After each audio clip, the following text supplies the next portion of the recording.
Dawn broke over the steaming jungles of Guadalcanal on October 23, 1942. The night had been filled with gunfire and the thud of mortars, but now a strange silence lingered. Smoke hung low across the shattered palm groves, curling around the burned-out hulks of Japanese field guns. In the shadows of shattered trees, exhausted Japanese infantrymen crouched in their foxholes, hollow-eyed and hungry. For weeks they had survived on little more than handfuls of rice, dried fish and whatever roots they could scrape from the jungle floor. Yet when dawn revealed the American positions across the ridge, a smell drifted on the humid air, a smell that seemed impossible on a battlefield. It was salty, greasy, almost sweet. The Japanese soldiers could scarcely believe it. Their enemies were cooking meat. The crack of a rifle brought them back to the moment, but the scent lingered, maddening and surreal. American soldiers, crouched behind sandbags and barrels, were opening small green tins with practiced ease. Each hiss of a can opener revealed pink slabs of pressed pork, shining under the morning sun. To the Japanese, this was incomprehensible. Here in the depths of the Solomon Islands, thousands of miles from home, the enemy was feasting on canned meat as if sitting at a kitchen table in Des Moines or Chicago. The Americans tore open packages of Spam, slicing it with bayonets, frying it over small stoves, the sizzling sound carrying eerily through the jungle mist. For Japanese troops who measured every grain of rice, it was as if the Americans had brought an entire grocery store to war. By mid-morning, artillery thunder rolled again, and the battlefield shook. American shells ripped through the jungle canopy, showering leaves and dirt across the Japanese lines. The defenders crouched deeper, their stomachs twisting in hunger as much as fear. Every explosion underscored the imbalance. It wasn't just guns or tanks that tipped the scale. It was food, endless, reliable, heavy tins of food that gave American soldiers strength to fight day after day, while Japanese men weakened, their hands trembling from lack of nourishment. The clash on Guadalcanal was not just a contest of rifles and courage. It was a war of stomachs. The shock grew with every prisoner interrogation. Captured Japanese soldiers spoke with disbelief about American supplies. They had seen mountains of crates piled at Henderson Field, stretching farther than the eye could follow. Inside those crates, tins of Spam, cartons of cigarettes, chocolate bars, coffee, powdered milk. It seemed more like a city warehouse than a military outpost. Japanese diaries, later recovered from the battlefield, told the same story. Astonishment, resentment, and a creeping sense of inevitability. How could an army so well fed, so abundantly supplied, ever be stopped?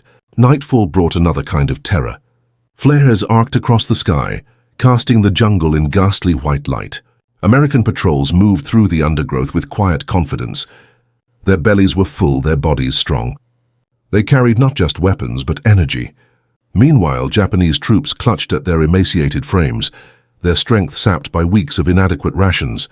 The contrast was stark, almost cruel. American soldiers carried Spam into every battle like a talisman of abundance, while Japanese troops carried emptiness, a hunger that gnawed more deeply than any bullet wound. The rumors spread quickly among Japanese ranks. The Americans have meat in every meal, some whispered. Others claimed that the enemy's strength was unnatural, that their ability to fight for days without rest was fueled by this mysterious pink brick of pork. In dark foxholes, Japanese sergeants tried to keep morale alive, reminding their men of honor, of sacrifice, of the emperor's will. But honor could not fill an empty stomach, and sacrifice tasted bitter when your enemy roasted Spam slices in the jungle night. On October 25th, the lines erupted again. A Japanese charge, desperate and furious, surged through the palms. Bayonets flashed, machine guns spat fire. The clash was brutal and intimate. Yet even as they hurled themselves at American positions, many attackers were already weakened by malnutrition, their legs heavy, their breath short. They struck with courage but without endurance. When the assault faltered and the counterfire drove them back, the survivors collapsed in the mud, panting, hungry, beaten. Across the field, the Americans reloaded calmly, passing tins of Spam between them, laughing grimly at their strange battlefield feast. As the battle raged into the night, the smell returned again, drifting over the shattered earthworks. The Japanese smelled Spam. It became a symbol, almost a ghost, haunting them as much as artillery fire. Spam was not just food. It was proof of an enemy's logistical mastery. a reminder that the Americans could project their industrial might into even the most remote islands on Earth. Spam became a weapon of its own, psychological, cultural, unrelenting. By dawn, the jungle was quiet once more, but the lesson had been carved into the minds of every Japanese survivor. The Americans fought with rifles, yes, with tanks and planes, but they also fought with cans. In the steaming humidity of Guadalcanal, with stomachs hollow and muscles weak, Japanese soldiers whispered of Spam as if it were some forbidden magic, a secret ingredient that gave their enemy unshakable strength. They could scarcely believe it, yet the evidence lay all around them, stacked in green tins, stamped with bold letters that spelled out a single truth: America could feed its soldiers anywhere. It was not the roar of naval guns, nor the whine of P-40s overhead, that filled Japanese hearts with dread that week.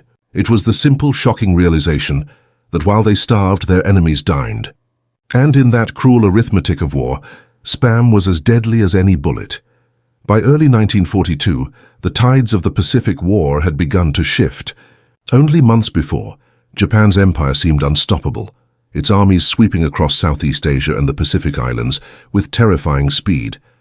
Singapore had fallen, the Philippines were collapsing, and the rising sun flag flew over vast stretches of ocean and jungle. Yet beneath the surface of these triumphs, a looming problem gnawed at Japan's campaigns: logistics. Their armies could advance, but they could not sustain. Rice, fish, and meager rations traveled only as far as fragile supply lines allowed. Every mile deeper into the Pacific meant weaker bellies, thinner bodies, and fading strength. In contrast, the Americans, though battered at Pearl Harbor, were mobilizing an industrial machine unlike anything the world had ever seen. By the summer of 1942, that machine was in motion. Convoys of Liberty ships and oil tankers plowed across the Pacific, escorted by destroyers and aircraft carriers. Each ship carried not only ammunition and fuel, but mountains of food.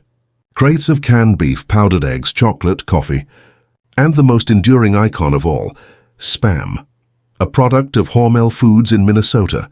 Spam had been dismissed by many Americans in peacetime as cheap, bland, even comical. Yet in war its virtues became unmatched. It was portable, long-lasting, high in protein, and could be fried, boiled, or eaten straight from the tin. By mid-war, over 150 million pounds of Spam had been shipped to soldiers overseas, making it one of the most visible and vital tools of American logistics. The Pacific theater was uniquely cruel to armies. Jungles devoured supply trails, humidity spoiled food, and insects infested everything. The Japanese Imperial Army relied heavily on its soldiers to live off the land, gathering coconuts, roots, and whatever could be scavenged from local villages. Their doctrine emphasized toughness, self-denial, and sacrifice. A Japanese soldier was expected to endure starvation with stoic pride. But endurance has limits, and as months dragged on, weakness eroded fighting ability. Diseases like beriberi, malaria, and dysentery spread like wildfire among malnourished troops. Commanders pushed their men forward, but hunger always followed behind. Meanwhile, the Americans embraced a different philosophy: feed the soldier first, fight second. At Guadalcanal, Marines arriving on the beachheads found themselves fighting not only enemy fire, but also the jungle's merciless hunger. Yet within weeks, cargo planes and supply ships poured in to feed them. Spam was everywhere. Tins piled up in dugouts, stacked in trenches, buried in foxholes. Soldiers joked about it, cursed it, even grew sick of eating it day after day. But it kept them alive, strong, and able to fight. In letters home, Marines wrote of Spam with equal parts disdain and gratitude. It was monotonous, but it was fuel. The broader war situation in late 1942 framed this contrast sharply. The Allies had halted Japan's expansion at Midway, sinking 4 of its precious carriers. Now the focus was on grinding, brutal island campaigns, where supply lines would mean survival. Japan's empire stretched thin, like a taut rope fraying under its own weight. Every battle consumed more rice, more dried fish, more scarce shipping capacity. The American system, however, thrived on scale. Hormel factories in the Midwest churned out thousands of cans per hour, while refrigerated ships carried butter, cheese, and meat across the Pacific. For every Japanese platoon scraping the earth for food, an American platoon sat around a field stove with Spam frying in a pan. This imbalance went far beyond diet. It shaped morale, psychology, and strategy. A hungry soldier grows desperate. His body weakens, his aim falters, his mind drifts to thoughts of food. A well-fed soldier fights with confidence, his strength renewed each day by a full belly. Japanese wore diaries from New Guinea, Guadalcanal, and later, the Philippines record endless entries about hunger. Men wrote of eating grass, insects, even strips of leather. Some described hallucinations, dreams of home-cooked meals that would never come. American diaries, by contrast, complained of spam fatigue, of longing for fresh fruit, steak, or bread. But complaints are a luxury of abundance. Strategically, the year 1943 would test these doctrines. Japan sought decisive battles, hoping to break American spirit before industrial might could overwhelm them. But every clash revealed the same truth. The Americans grew stronger, while Japanese forces weakened. At Tarawa, at Saipan, at Leyte, the pattern repeated. American supply chains poured spam and other rations into the front lines faster than Japanese commanders could replace lost calories. Even when American assaults met fierce resistance, they regrouped quickly, eating, resting, and returning to the fight. Japanese defenders, often starving in caves and bunkers, simply withered away. The perception of spam as a symbol of American abundance extended even to Japanese leadership. Reports filtered back to Tokyo describing captured supplies. Soldiers marveled that Americans had canned meat in every ration pack. Officers noted bitterly that even the lowest-ranking U.S. private had better than many Japanese generals in the field. The Gulf was humiliating, demoralizing, and ultimately decisive. By the middle years of the war, the Pacific had become not just a clash of navies and armies, but a contest of logistics systems. Japan's vision of heroic endurance could not compete with America's vision of industrial plenty. And nothing embodied that difference more clearly than spam. Each can was a tiny factory victory, sealed in metal and shipped across oceans. Each slice was a reminder that America's strength lay not only in guns and planes, but in feeding the ordinary soldier. In Europe, too, spam became legend. It filled the bellies of GIs storming Normandy and freezing in the Ardennes. It sustained British civilians through rationing and Soviet troops through the long winter sieges. But in the Pacific, spam's presence cut deepest against Japan's doctrine of self-denial. The Americans fought like warriors, but they ate like kings. For the Japanese, who revered sacrifice, the idea that an enemy carried meat into every battle was not only shocking, it was insulting. A reminder that their suffering was matched against a nation that turned war into an assembly line of abundance. By 1944, the outcome was no longer in doubt. Japan still fought with ferocity, but its armies starved in jungles and mountains. The Americans, stronger than ever, pressed forward relentlessly. Spam was mocked, derided, even hated by the men who ate it day after day.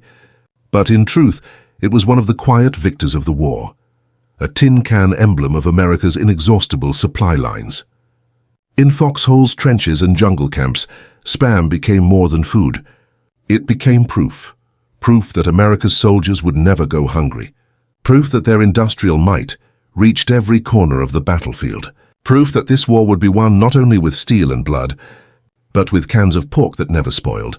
The world was learning a brutal lesson. Armies march not only on courage, but on calories. And in that race, Japan's soldiers were running on empty. The rain fell in sheets over the jungles of New Guinea in early 1943, drumming against helmets and splattering into the trenches. Japanese soldiers huddled under makeshift coverings of palm leaves, their uniforms rotting from the damp, their bodies wasted from weeks of meager rations. The ground itself seemed to conspire against them, mud sucking at their boots, insects biting at their skin, hunger gnawing at their insides. Their commanders urged them to endure, to fight with the spirit of the samurai, to live on rice balls and determination. But across the ridgeline, a different scene played out. American soldiers crouched beneath ponchos, their rifles cradled, their radios crackling with updates. The rain poured just as heavily on them. The jungle pressed just as close, but there was a crucial difference. From their packs they pulled out tins, spam once again. Some laughed as they sliced the slippery pink meat, others grumbled about monotony, but all of them ate. They fried it in mess kits, mashed it into rice, spread it on bread when bread was available. In every form it was fuel. It gave them calories, strength, endurance.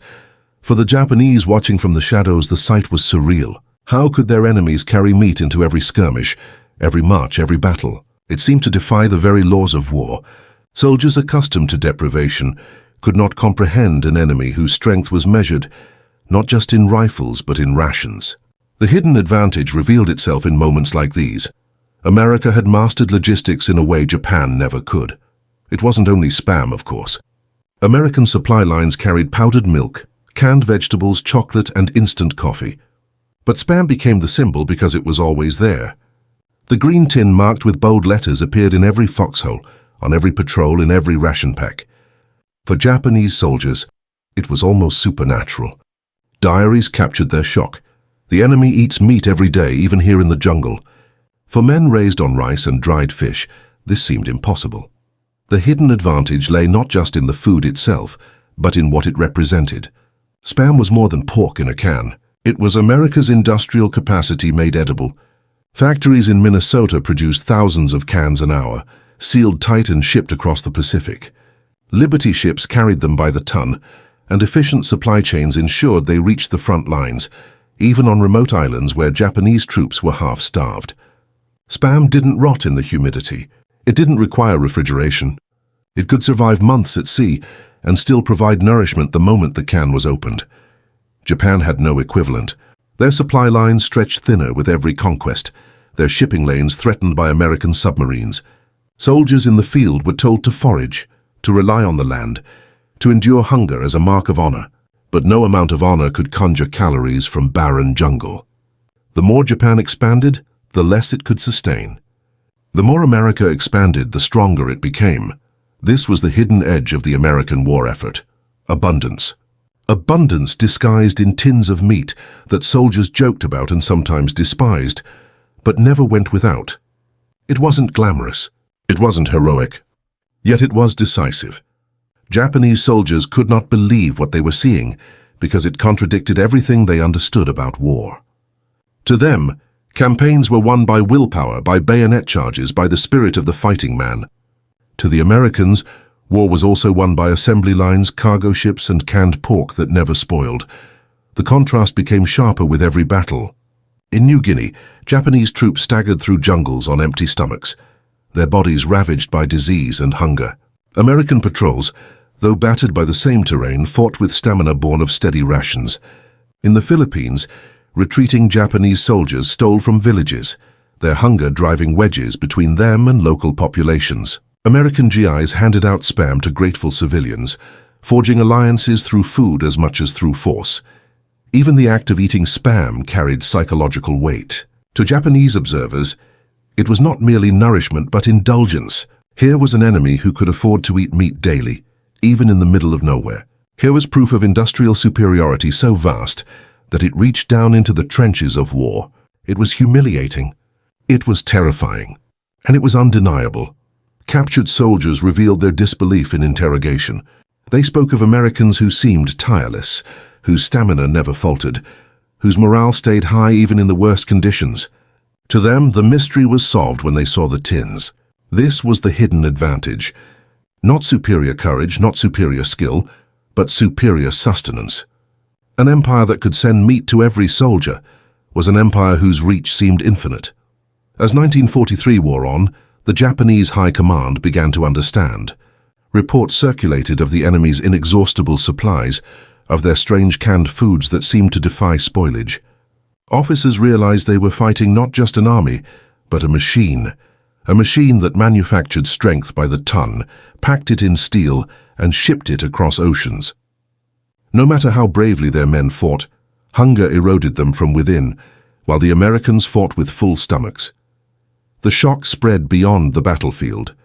Japanese propaganda tried to downplay the enemy's abundance, framing American soldiers as soft, spoiled, dependent on luxuries. But even this rhetoric betrayed the truth. The Americans had something their enemies did not. The very attempt to mock spam revealed its significance. What was meant to be an insult became a reluctant admission. The Americans could afford to feed their soldiers like kings, while Japan's warriors wasted away. The hidden advantage was not glamorous, but it was devastating. Spam in its plain metal tin became a quiet weapon of war. Japanese soldiers whispered about it in disbelief. American soldiers cursed it in boredom. But in the arithmetic of survival, Spam tipped the scales. It kept American men strong when their enemies withered. It sustained momentum when hunger might have halted it. And it revealed, in the most basic way possible, the overwhelming might of an industrial nation at war. By the end of 1943, the secret was no secret at all. The Japanese could see it plainly in every battle, every captured ration, every full-bellied soldier who faced them across the field. Spam was the hidden advantage that no amount of willpower could counter.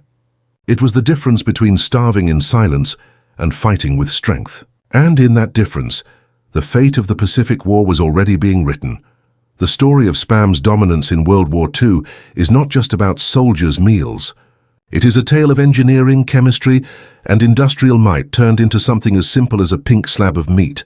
To understand why Spam became the quiet weapon of war, one must look inside the tin itself. Each can was more than food. It was an invention, a logistical marvel, and a testament to the power of American industry harnessed for total war. Spam had been born in 1937. Crafted in Austin, Minnesota, at the Hormel Foods Corporation, the factory was not a sprawling complex of smokestacks and steel in some coastal city, but a Midwestern plant surrounded by farmland and railroads. Its founder, J.C. Hormel, had been obsessed with solving a simple but pressing problem: how to create a shelf-stable meat product that could travel anywhere, last indefinitely, and remain edible without refrigeration. The breakthrough came with a combination of pork shoulder, a cut often discarded or undervalued, mixed with salt, water, sugar, potato starch, and sodium nitrite. The nitrite gave Spam its signature pink hue and prevented bacterial growth. The process required precision. Grind the pork, add the curing agents, pack it into tins, then cook it directly inside the sealed can. When it cooled, the gelatin from the meat itself formed a protective barrier, locking out air and sealing in longevity. The result was astonishing. Spam could last months, even years, in humid warehouses, tropical jungles, or the freezing cold of northern Europe. Where fresh meat rotted in days and traditional rations turned bland or dangerous, Spam endured.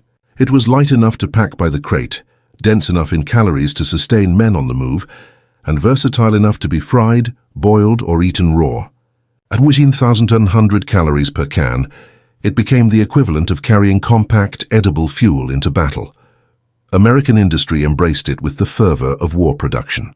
Hormel's factories, once modest, expanded into roaring assembly lines of tin and pork. At peak output, the company produced 15 million cans a week. Conveyor belts rattled, machines clattered, workers packed and sealed tins with the efficiency of bullet factories.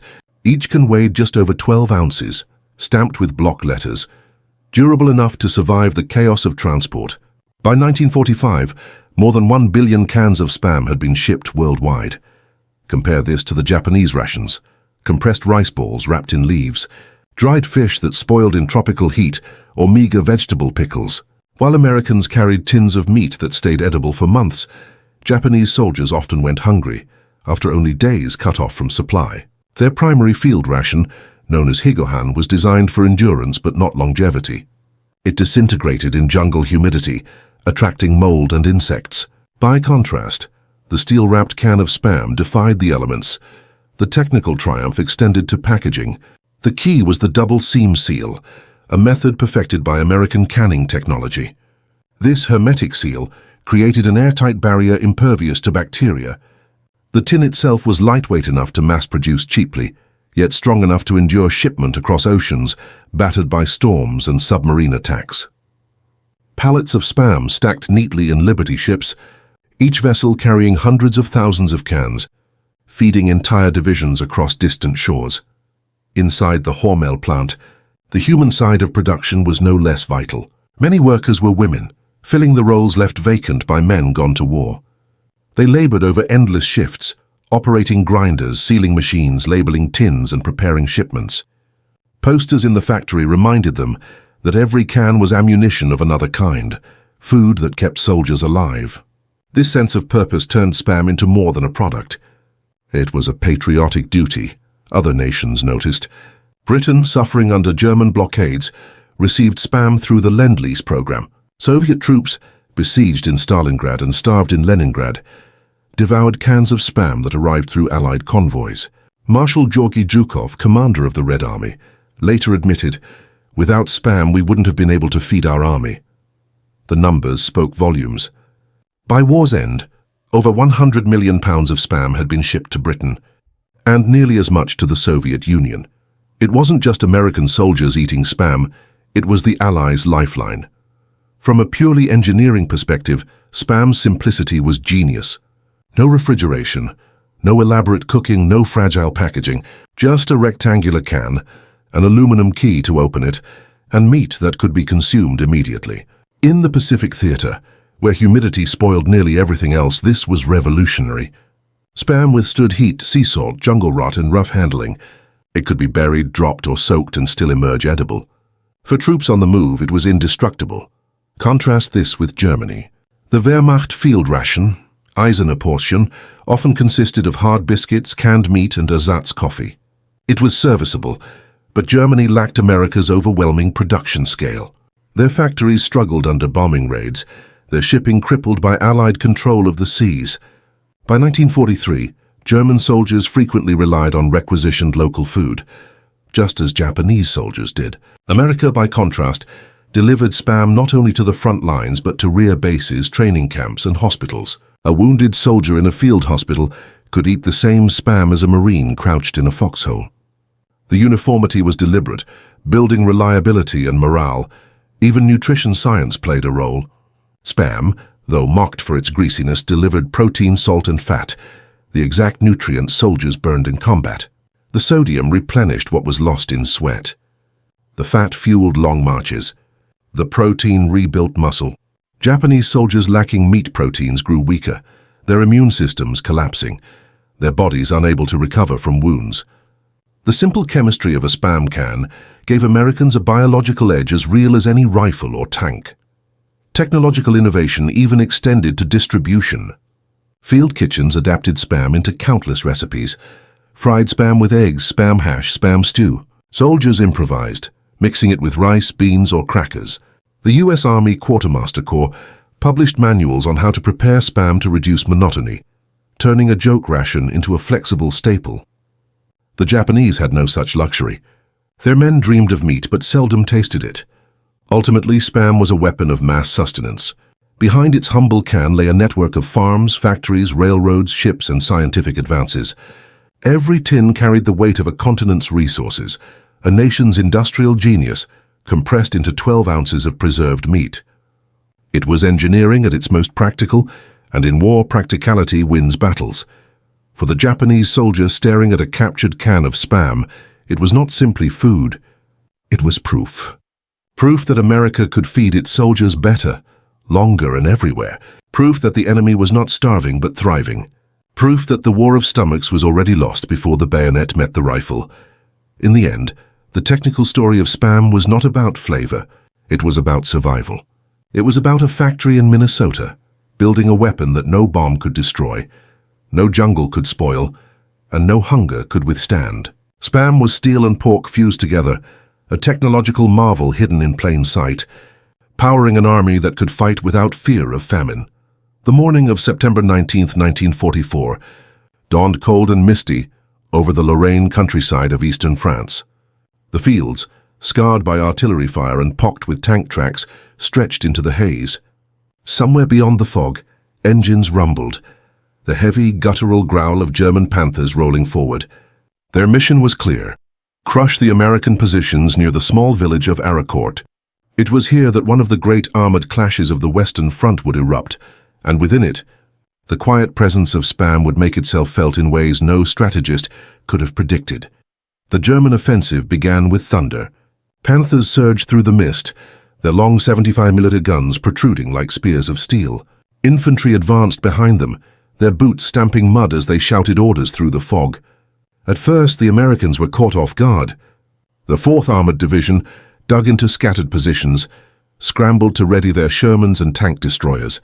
Shells screamed overhead, shattering farmhouses and sending plumes of earth into the sky. For hours, the battlefield was chaos, steel grinding against steel, gunfire echoing through the fields of Lorraine. Yet behind the front lines, a small but crucial ritual continued. In foxholes, trenches, and improvised command posts, American soldiers opened their ration kits. Even as shells burst overhead, they pulled out tins of Spam. Some sliced it quickly and ate cold chunks between bursts of fire. Others fried it in pans heated over makeshift stoves, the smell of sizzling pork mingling with the acrid smoke of war. It was a strange, almost surreal contrast, the roar of tanks and the crackle of frying Spam. But it mattered. In the long pauses between assaults, soldiers kept their energy alive with the steady, greasy fuel that had become their battlefield companion. For the Germans, the attack grew increasingly frustrating. Their radios, plagued by static, failed to coordinate movements through the fog. Platoons became separated, tanks blundered into ambushes, and confusion spread. American units, though pressed hard, maintained cohesion. Orders passed clearly. Men kept fighting, and the food in their bellies gave them the stamina to endure. At Aracourt, it wasn't just Shermans and M18, Hellcats that repelled the Panthers. It was the morale of men who could fight all day without collapsing from hunger. Captured German reports from the battle reveal astonishment. They noted that American soldiers seemed inexhaustible, their resistance unbroken even after hours of combat. The Panther crews, running on short rations and frayed nerves, could not understand how the enemy maintained such strength. For the Americans, the answer was simple, if not glamorous: supply. Trucks rumbled forward each night, bringing fuel, ammunition, and crates of Spam. German supply lines, strangled by Allied air power, brought little but desperation. Aracourt was not unique. Again and again across Europe and the Pacific, Spam played its hidden role. At Guadalcanal in 1942, Marines clung to their lines against Japanese assaults, while subsisting on Spam and canned beans. At Tarawa in 1943, soldiers stormed beaches under withering fire, then collapsed behind dunes to devour Spam straight from the tin. At Bastogne during the winter of 1944, when German forces surrounded the 101st Airborne, resupply planes parachuted crates of Spam into the snow, each tin a lifeline against starvation and frostbite. The food that soldiers mocked in letters home, ham that didn't pass its exam, became the difference between holding the line and breaking under hunger. The Japanese, too, encountered Spam in battle. On Saipan, starving defenders raided American supply dumps, ripping open tins in desperation. Prisoners described it with wonder, unable to believe their enemy had meat in every ration. For them, hunger was a daily torment.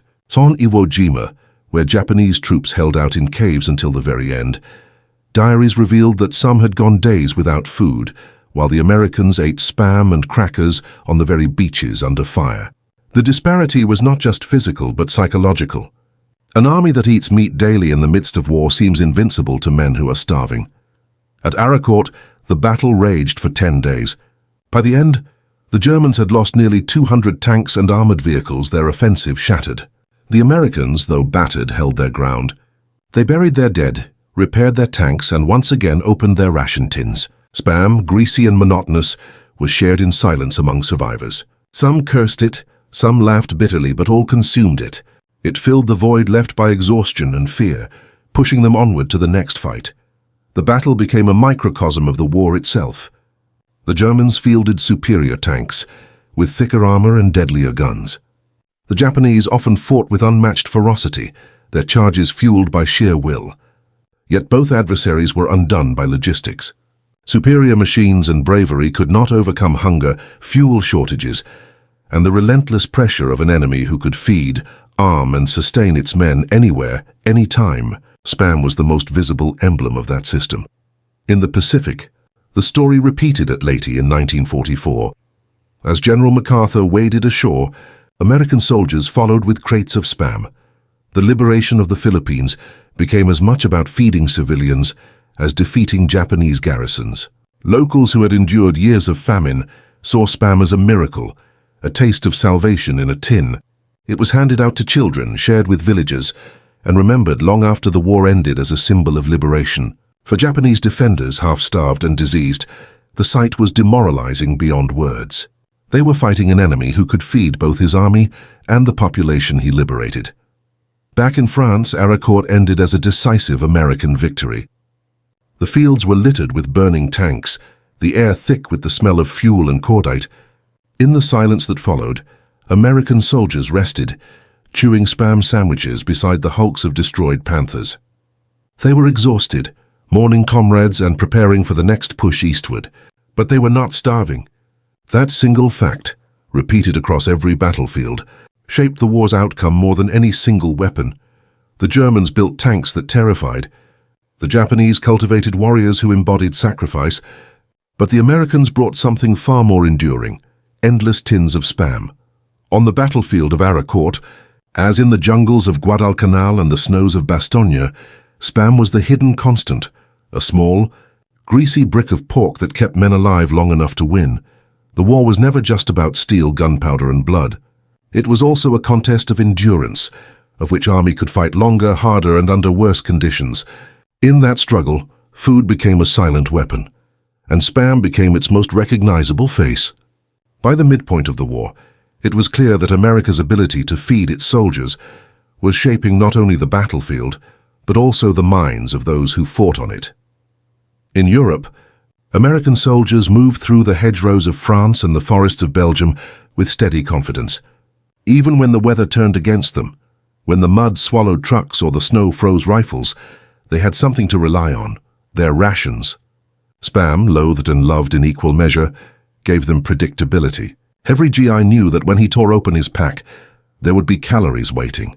That certainty mattered.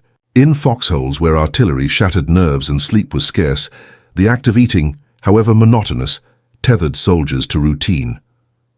In a world of chaos, a can of Spam became a ritual, a reminder that they were sustained, supplied, and not forgotten. For the Germans facing them, the effect was demoralizing. Wehrmacht soldiers often went days with inadequate rations, reduced to scavenging from local farms or stripping supplies from civilians. Their reports noted with bitterness how American troops seemed to live well, eating meat, chocolate, and coffee, even in the thick of battle. Hunger gnawed not only at the body, but at the will. When German platoons faltered, it was not always from enemy fire, but from the slow erosion of strength caused by empty stomachs. In the Ardennes, during the bitter winter of 1944, German troops trudged through snow on half rations, their boots worn, their bodies exhausted. Across the line, Americans huddled in foxholes ate Spam fried over small stoves, replenishing themselves even as shells crashed around them. It was a cruel comparison. One army wasting away, the other fueled for endurance. In the Pacific, the psychological contrast was sharper still. Japanese soldiers prided themselves on resilience, on their ability to fight while starving, to endure suffering as proof of loyalty to the emperor. But suffering, however noble, could not sustain combat. By 1943, malnutrition was rampant among Japanese units. Soldiers grew thin, diseases spread, and morale collapsed. Meanwhile, Americans kept eating. Spam was mocked in their letters: meat that never dies and ham that lost the vote. Yet behind the jokes was a crucial truth: they were never hungry. When Japanese soldiers captured American supply dumps and saw mountains of tins stacked higher than a man, their despair deepened.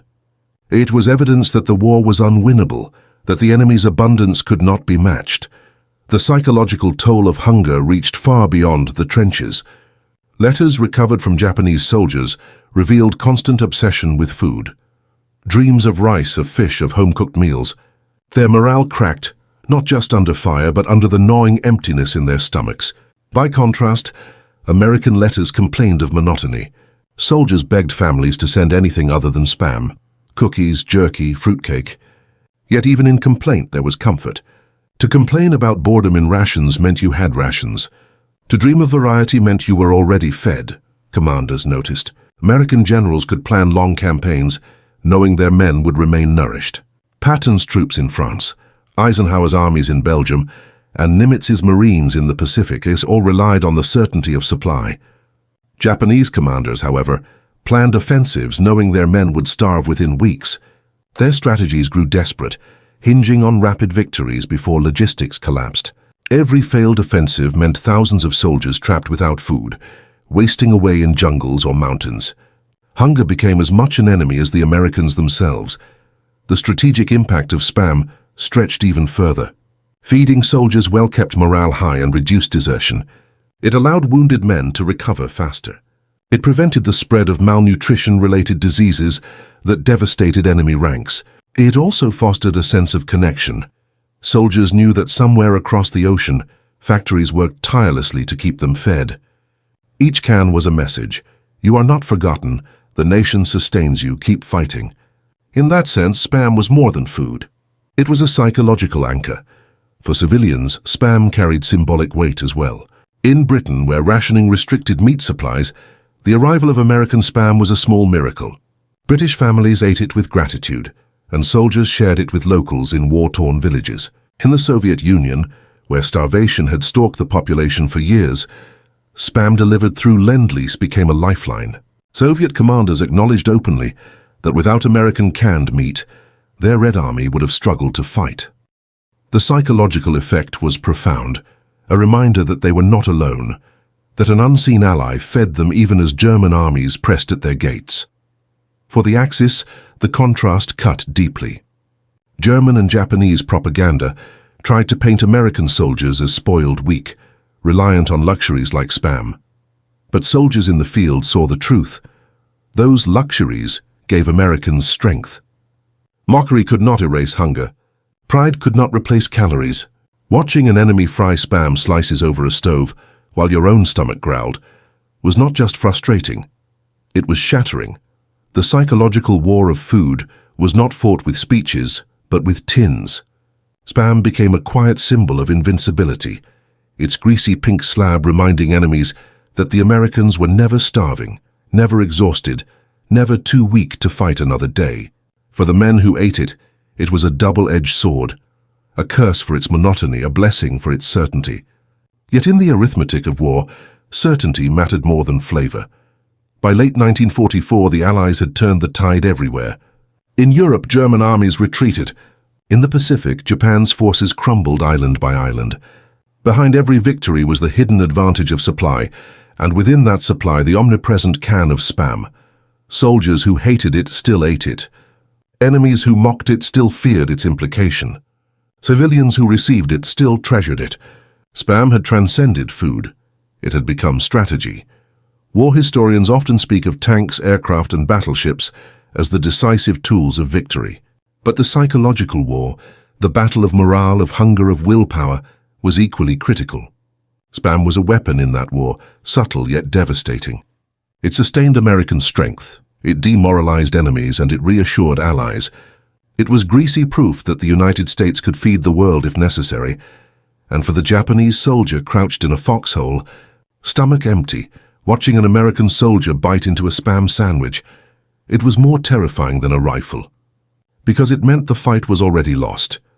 The war ended in 1945, with the thunder of atomic fire over Hiroshima and Nagasaki, the roar of Soviet armies storming into Berlin, and the final collapse of the Axis powers. But amid the great steel titans of war, the carriers, the tanks, the bombers, there lingered a quieter legacy. Spam, the humble can of pork from Minnesota, had carved its place in the annals of history. It was mocked, it was cursed, it was joked about endlessly by the men who ate it, but it was also remembered. In the end, it had become one of the strange, enduring symbols of Allied victory. Its legacy began immediately in the places where it had been consumed in desperation and gratitude. In Britain, where rationing persisted for years after the war, Spam remained a staple. Families fried it for breakfast, served it with potatoes or sliced it into sandwiches. It was not glamorous, but it was nourishment. In the Soviet Union, soldiers who had fought through the hell of Stalingrad and Kursk recalled with gratitude the tins of Spam that kept them alive. Marshal Zhukov himself admitted, "Without Spam, we would not have been able to feed our army." Those words from the Iron Commander of the Red Army were no small testament. In the Pacific, Spam took on an even stranger afterlife. In Hawaii, Guam, and the Philippines, islands where American supply lines had introduced Spam by the ton, the canned meat became a cultural icon. Hawaiians folded it into rice dishes, creating Spam musubi. Filipinos fried it with garlic rice, turning it into breakfast fare. On Guam, Spam became so beloved that it was later celebrated in festivals. What had begun as a battlefield ration became, in peacetime, part of the culinary identity of entire nations. For the Japanese, the memory was darker.